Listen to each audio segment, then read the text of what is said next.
Oke, mereview sedikit berkaitan dengan soal yang telah saya berikan pada pertemuan minggu lalu. Di sini ada beberapa soal yang telah saya cantumkan kan, berkaitan dengan laporan keuangan.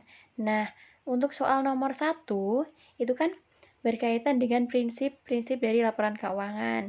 Perlu kalian pahami, perlu kalian perhatikan juga kalau yang namanya prinsip-prinsip laporan keuangan itu ada banyak.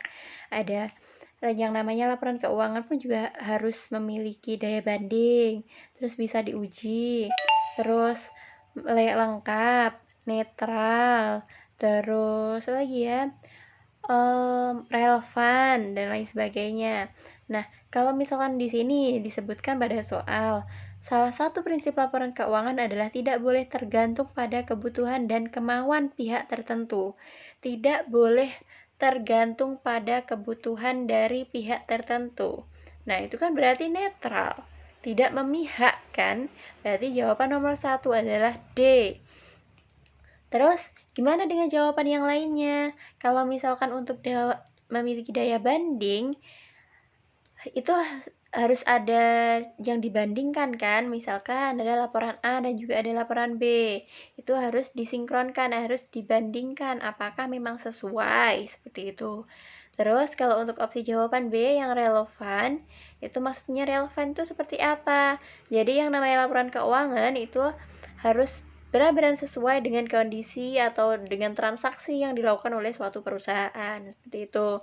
Kemudian untuk opsi jawaban C, lengkap.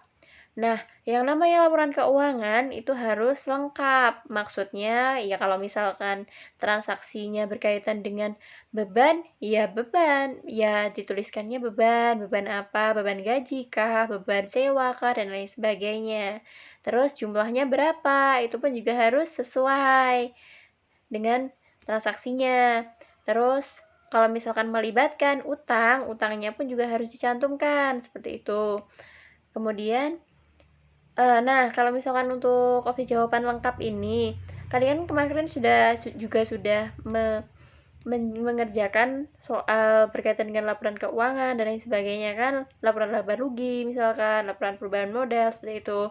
Terus ada beberapa catatan yang menjadi pertimbangan dari saya ketika kalian mengerjakan, di mana kalau tidak salah soal nomor 2, itu kan disebutkan berapa yang ditanyakan kan berkaitan dengan laporan perubahan modal.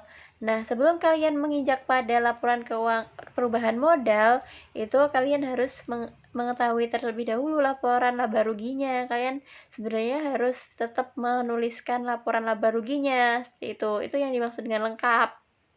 Nah, kemudian untuk daya uji. Nah, yang namanya laporan keuangan itu harus bisa dipertanggungjawabkan di sini, memiliki daya uji sendiri biar kalau misalnya terjadi kesalahan, kesalahannya itu seperti apa, itu bisa diperbaiki, bisa diujikan, seperti itu. Terus kalau untuk loncat pada nomor 2, di sini disebutkan kalau untuk modal awal sebuah perusahaan itu sebesar 9.750.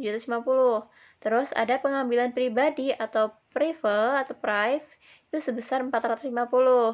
Terus ada labanya sebesar 1.750 dan modal akhirnya berapa? Nah, yang ditanyakan kan seputar modal akhirnya. Berarti kan kalian harus menjumlahkan modal awal dan juga laba yang diperoleh oleh suatu perusahaan terlebih dahulu. Kemudian, dari penjumlahan tersebut itu bisa dikurangi dengan pengambilan pribadinya sebesar 450.000 seperti itu. Terus kalau untuk opsi jawabannya, sebenarnya opsi jawabannya itu E. Tapi di situ typo. Seharusnya saya menuliskannya sebesar 11.050. Tapi kan di situ cuma 10.050 seperti itu kan. Yang penting kalian tahu aja kalau untuk jawaban akhirnya itu sebesar 11.050 seperti itu. Terus next,